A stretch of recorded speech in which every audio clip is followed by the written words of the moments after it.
Hi, I'm Dan Hong, executive chef of two of Sydney's busiest restaurants. Growing up, I cooked for myself a lot, using whatever I could find in the kitchen, which was sometimes pretty bare. This taught me that with a little bit of creativity, you could make something delicious out of nothing. So if you're uninspired with what's in your kitchen cupboard or fridge, take a picture, tag me on social and hashtag Shelfie. My challenge? To only bring 2 extra ingredients, and I can prove to you that we can make a delicious meal no matter what's on your shelf. All right, let's get straight into it. Martini, your fridge is too organized. I want to get a bit messy this time. Philippa, way too many condiments. I don't think you need my help. Nash, is that meat, onions, garlic? Pretty basic fridge, but I think I got enough to make an awesome dish. Let's go. So Nash has a pretty basic Shelfie, but I found out he's part of a share house with 3 other students. I'm gonna take these basic ingredients and show Nash how to make the perfect share house dish. Hey, I'm Nash, I'm 22. I study a Bachelor of Media and I like to play drums in my spare time. I live with 3 other dudes here in this terraced house. So sharing the kitchen today with Dan, I really hope I get to cook something that's easy and I can share with my friends.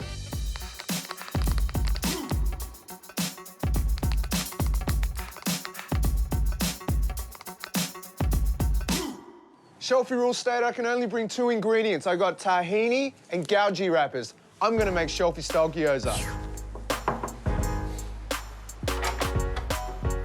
Dan. Nash, how are you, bro? Good, man. Welcome. Let's do this. Yeah, let's do it. Come on in. Sick kitchen, bro. Thanks, Dan. Thank you. I got my 2 ingredients. I got tahini, which I've actually never used before, but do you like dumplings? I love dumplings. Good, because we're gonna make Japanese dumplings called Guōza. We're doing Guōza because Guōza are really easy to make at home. Right. And there's 2 different type of skins you can make dumplings with. One is wonton wrappers, which are the yellow ones. These are the white ones. They're called Guōza wrappers, and they're the ones you use to make Guōza. And I got this at the major supermarkets, so they're really easy to find. The filling's gonna be whatever's in your fridge. All right. Let's check it out. Let's take a look. So I'm gonna use this beef mince. Yep. Oh, sick, chicken breast. I might do combo beef chicken. Got some ginger. Do you have like onions and garlic? Yeah, back here. Oh, sweet. What's the deal with this, Oh, the shelves? these shelves? I live with 3 other guys. Okay, so you're all students. Yeah, we don't have much time, I guess. Sure, Yeah, we're all sure. really busy. We're studying full time. Okay, well, thank God I'm here Yeah. because I'm gonna show you how to whip up something that's reasonably quick, but also something that you can do for your friends when they come over when you actually have time and you're not studying and stuff. Peel like 3 cloves of garlic, peel this onion, and peel this ginger. Cool.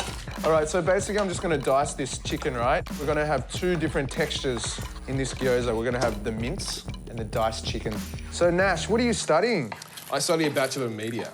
I don't know what that is. You want to be a journalist or something I don't like know that? what is either. that? What do you mean you don't know what that is? You're studying it. I know, but it's really broad, you know, because the media media is changing a lot in this internet age, you know. So I'm looking to hopefully be doing what these guys are doing. Oh, sick. I became a cook because I didn't want to study. I hated school, man. Like that's what I love about being a chef. It's sort of, I can go to work and then I can go home knowing that I don't have any assignments to do. You know what I mean? Chicken goes in. I'm gonna put the beef mince in. Can you blend that up, bro? Yeah, I'll hit it up. Basically, we're gonna put 3/4 of that in here and save 1/4 in a bowl, and we're gonna use that for our dipping sauce, okay? You got soy sauce? Yes. You know what I'm gonna use? I'm gonna use those vegetable stock cubes. So I'm just gonna sort of like crumble that in. Okay, a little bit of sugar for sweetness, so to balance it out. I'm gonna add these chili flakes that I see here. All right, so a bit of salt in there. Who wants to get their hands dirty? Well, I'll get my hands dirty. Let's do it. All right, I'm gonna use some of this corn flour. Because what you want to do is you want to... Sorry, I'm putting corn flour all over his hands. All right. All right. So the corn flour binds it, and you want to really work it to work that protein. Sure. So you really want to make it, you know, sort of bouncy. Yep. You know, when you eat it, it's got a bit of that bounce. And that's what you do by really scrunching it up and working it. And you know what you got to do after that? Pick the whole thing up and slap it back into the bowl. Okay. You know what I'm saying? All right, like this. And then back in the bowl. No. Shelfie hack time. You grab it, Yeah. the whole thing, Ah, okay. whack it, okay? Just slapping all that air out, yeah? So like this? Yeah, go for it. Yeah. Oh, nice. Okay. Let a bit of that stress out, bro. Do it like 10 more times. This can go in the fridge. Meanwhile, we'll go make the sauce. Yeah. Usually in Chinese cooking or Japanese cooking, we use like a roasted sesame paste, right? But today we're gonna use tahini. It's a sesame paste, but it's made with unroasted sesame seeds, okay? It's usually used in Middle Eastern cooking for like hummus or baba ganoush. So we're gonna make it sort of like an Asian dipping sauce, but using tahini. Let's go with 2 tablespoons like that. You got any vinegar, man? Yeah, we got like red wine vinegar. Oh, sweet. Usually in Asian cooking, rice wine vinegar, black vinegar, use red wine vinegar, whatever. Bit of vinegar for acidity, and then some soy sauce. Also some sugar, please, bro. Yep. We're gonna shake it up. Shake it up, bro.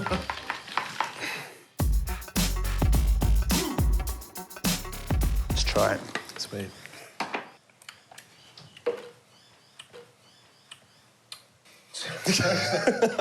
All right, just a bit more soy. I think we're done. The fun part is making the gyozas. So if you want to get the mix out of the fridge, put some corn flour on the bottom there.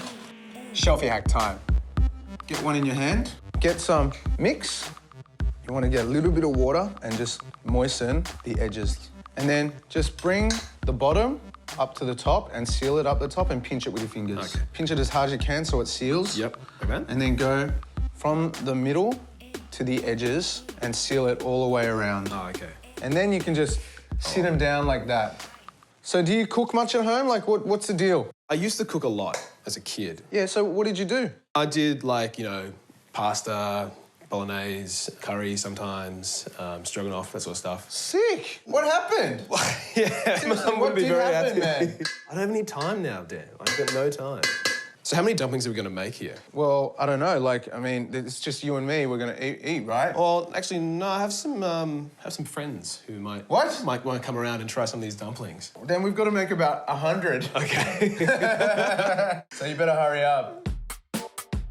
I'm gonna mix a little bit of cornstarch and then a touch of plain flour Why do you need to have both flours there? to achieve the crispiest batter. Are you thinking like, what are you talking about batter, man? We're not gonna we're making like Guōza fish and chips or something, but I'm just gonna show you this method that I learned from the Japanese. Oil goes in, lay the gyozas in. So you can see I'm doing it in a nice pattern because I'll show you what's gonna go down later. Goes back on, right? This is the point where we add this water, okay? Right now, the dumplings are steaming, and by the time all the liquid's evaporated, the dumplings are gonna be steamed on the top and fried on the bottom. The water's evaporated. That means the dumplings are cooked. We create this batter, and hopefully, I don't know about this pan, but I'm gonna try and release it. Oh man. Oh, there you go. I got it. Nice. All right, you ready? Ready. I'm gonna use this, okay. All right. Ready? I've only got one shot of this. Okay. Okay, 1, 2. Oh, wait, okay. Okay, now I've got, okay. Okay, ready. 1, 2, 3. Oh, yeah! Look at that. Look at that, look at that. So Nash, you can see that usually, you know, with normal pan-fried dumplings, you just get the crispy bottom of each wrapper, right? But because we poured that corn flour slurry in, we've got these extra crispy bits around here, and it just looks awesome too. I mean, look at that. Looks It looks awesome. sick, man. Let's give it a taste. Just grab one with your hands. Yep. Yep. And then the dipping sauce? Dipping sauce, just dip it in, bro.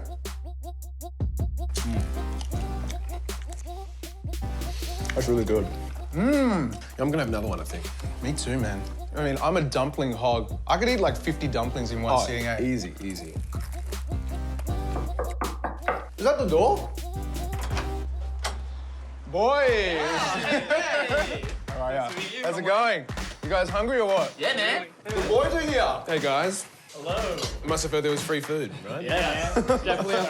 So you guys just uni mates, are ya? Housemates, yeah. Yeah. Hungry dudes. Trying to scam a meal, free meal. Definitely. So I made some gyozas. You like gyozas or what? Yeah, man. And I made them with the contents of Nash's fridge, which was chicken and beef. Oh, wow. Yeah. Okay. Double whammy. So, mate, just go for it. Dig in. Tell me what you think. Put it in me. What do you reckon, boys? I do. Dumpling out of 10. Yeah, he's your dumpling guy now. So every time you feel like dumplings, you don't need to go to Chinatown. You'd be like, Nash, I want dumplings, eh? I've got to go, actually, but before I do, I've got my special dumpling Shelfie apron for you, man. So every time you cook dumplings, you're wearing that apron. Thanks a lot, Nash. Thanks, Dan. Thanks for letting me use your house. Anytime. Thank you, boys, for coming over. And Thanks for the dumplings. finish them off for me. Cheers, boys. Thanks, Dan. All right. Well, there's 4 left. I'm going to have 2. It was great having Dan in the kitchen here today. He works so quickly and efficiently. It was awesome just to watch him and learn some skills. I will definitely make that for my friends, and then hopefully I can teach them and they can make it for me. Nash loved the dish, his poor uni mates loved the dish, and with these ingredients and me bringing tahini and Guōza wrappers, I showed him how to make pan-fried Shelfie-style Guōza. Okay, guys, it's halfway through this week's challenge. All right, let's do this. Greg, I think you need more barbecue sauce, mate. Is that mixed herbs in a tube? I don't think so. Katie, Vegemite in the fridge? And a few veggies there. But I think someone who puts Vegemite in the fridge might need my help. I'm coming down. The reason I chose Katie's Shelfie was the Vegemite and all those different vegetables in the fridge, which I absolutely love. I just found out that Katie has 3 kids that don't even like the same food. So my challenge is to make a dish they will all love. Hi, I'm Katie. I'm 35 and a mum of 3. I have a love-hate relationship with food. I love to eat it, not so much cooking it for 3 children that can be quite fussy sometimes. But I hope Dan has definitely worn his thick skin today because they will be the harshest critics that Dan will ever have.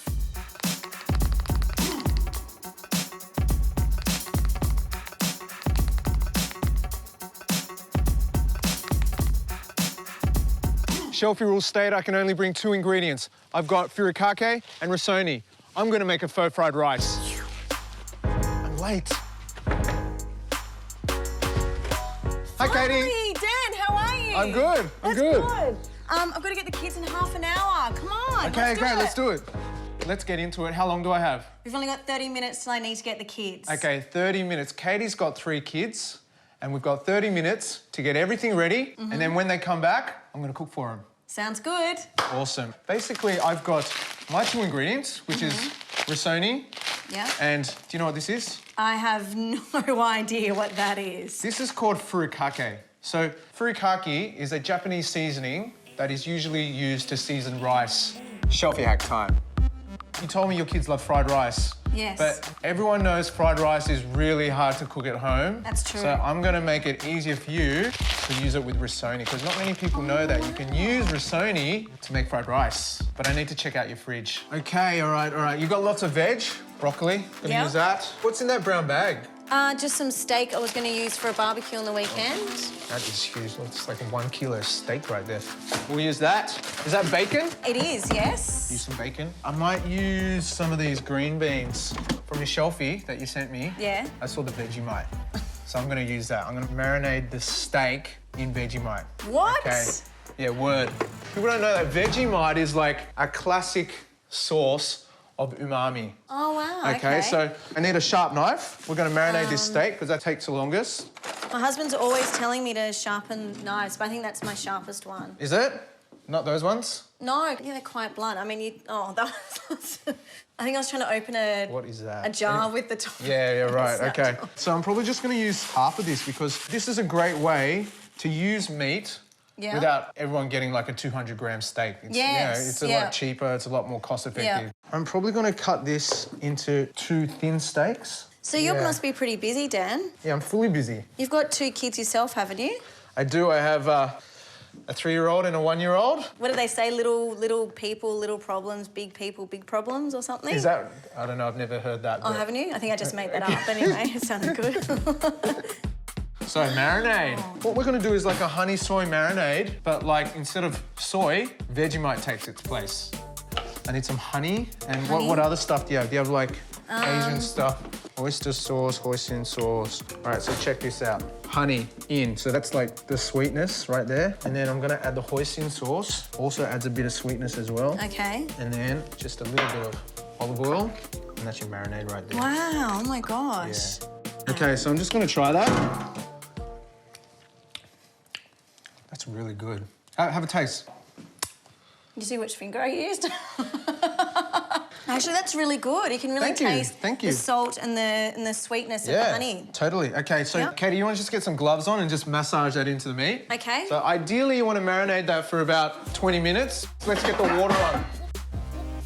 Nami, my 3-year-old, she loves baking. Yeah. So I make cookies with her and she likes getting filmed. Wow, so she's like a pro. Sort of. Yeah, She might take your job one day. She probably will take my job. She's that good. Hi guys, welcome to my kids' table. We're just making a syrup biscuit. Now we just have to chop everything. So broccoli, I like to use the stem as well. Oh really? I usually cut that off and chuck it in the bin. Yeah, no, the stem's sick. It's like got a lot of texture. How's that? That's perfect. Put that in a bowl and then you're on bacon duty next. Now with bacon, do you leave the rind on or do you cut it off? Is it healthier to cut it off? You only leave the rind on when you're gonna get it crispy. Okay, right. If you're not gonna get it crispy, then there's no point in leaving the rind on because it'll just get stuck in your teeth. We're just gonna take the rind off. We're just gonna sort of saute it at the beginning. What's your kids' favourite meal? My kids love Asian food. They'll love noodles, they love rice. We got a yum cha. They love chicken feet, they love tripe. They love... Wow, tripe. They Chicken feet? Yeah, they're mad for it. We've got to start cooking the steak. I always overcook steak. Are you feeling it when you're cooking? No, touching it with my finger, no. Well, then that's why you're probably overcooking it. Okay, I'm going to show you how to cook the perfect steak later. Okay. But the water's boiling. Yep. Let's put the pasta in. Shelfie hack time. So, Katie, the packet says 8 minutes. Yeah. But we're actually going to cook it for 7 minutes because that's sort of like the idiot-proof way to cook pasta. But if you want your pasta always al dente, always cook it for at least 1 minute less than the packet actually says. The water should be as salty as the sea. What kind of pans you got? Just in that drawer there. Should we put marks on the steak? That could be fancy. Let's put marks on the steak. Fancy. We're putting marks on the steak. We're pretty much done, man. Like, how much time we got left? We've only got 10 minutes. Oh, sweet. That gives us enough time to cook the steak. Okay. Rest it for a couple of minutes. Mate, we're ready to go. Okay. Gonna put that on. Oh, wow. The sugars are gonna caramelize. Yep. And make it really tasty. These are really thin steaks. You know, I cut it in half. Yeah. I would say a minute on each side. Oh, look at that. Oh, Check my that God. out. How cool is that? Look at that. That is marks. so cool. I might use this baby more often. Okay, so we want to cook this to about a medium. That'll retain the moisture. How do you have your steak?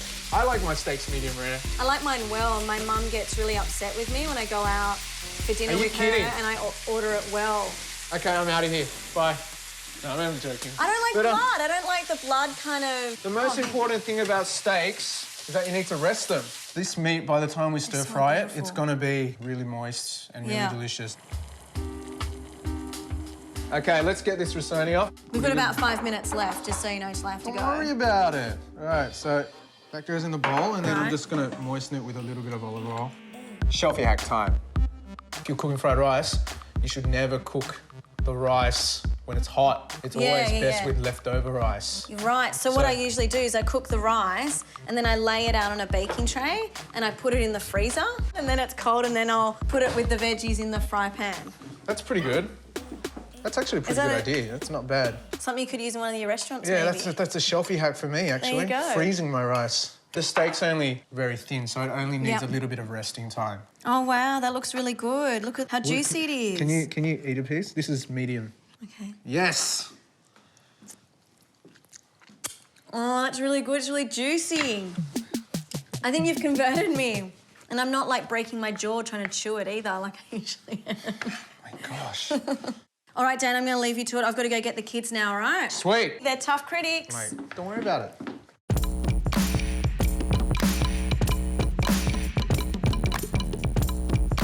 Mox, how are you, little man? Good. Good to see ya. Do you like fried rice?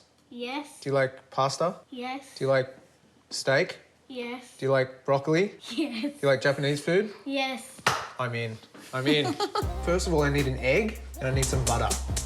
All right, so bacon's in. I'm gonna add the beans and the broccoli. So keeping this on a really high heat, I'm gonna put all the veg to one side and then the egg goes in. Maybe Should we I'll get do the another egg? I need one more egg. I need one more egg. So I'm getting quite a lot of colour around the egg, and that's when you can sort of break it up now. Then you mix it through, okay? So steak goes in. Now I'm gonna add a little bit of butter, a little bit more flavour. I find butter also gives everything a nice gloss as well. Exactly. Nice sheen. Exactly. Yeah. Now we add the risoni. So I'm gonna add a little bit of sugar, just for sweetness. And then Mox, I need the oyster sauce. I'm just gonna taste it. I reckon I got it in the bag. Kids, dinner! Hope you guys are hungry. This is what I call fried rice, but it's not rice. Okay, I'm gonna put this stuff on. It's called furikake, but it's also known as crispy yummy bits. Oh, yum. It's like sprinkles, but at dinner time. What you need to do when you eat it is you've got to mix it up. Yeah, that's what I'm talking about. Let's go for it. And you can give us a score out of 10, all right? Okay, and you have to be honest. Oh! Yes! One That's out of three. One out from of three. three. One from three. What do you think? 10 out of 10. You! Wow, oh my goodness. Thank you. Okay, Zali. Thank you. Did you eat it? No? Oh, Are you going to eat it? Well, you have to eat it because you got to let me know what it's like. why don't you just try a little bit? What do you think? Is it this or this? Hey! Woo! 2 for 3, go Dan! Oh, yum, that's really good. Thank you. Seriously, this could be like your new go-to dish. You can add that to your weekly menu. I've got your Shelfie apron. Awesome, Okay, thank so every time you cook this dish, you can wear that, and I'm Hey, out. I'm happy. Thanks, Thank you. Dan. Cooking with Dan in the kitchen today was awesome. I learnt so many new things and quite a few different tricks of the trade as well. I still cannot believe that Dan got a thumbs up from all 3 kids. It was definitely the height of his career. Thank God they love that dish. And the best thing is that Katie can make something that they'll all love. And with these ingredients, me bringing furikake and risoni, I made faux fried rice.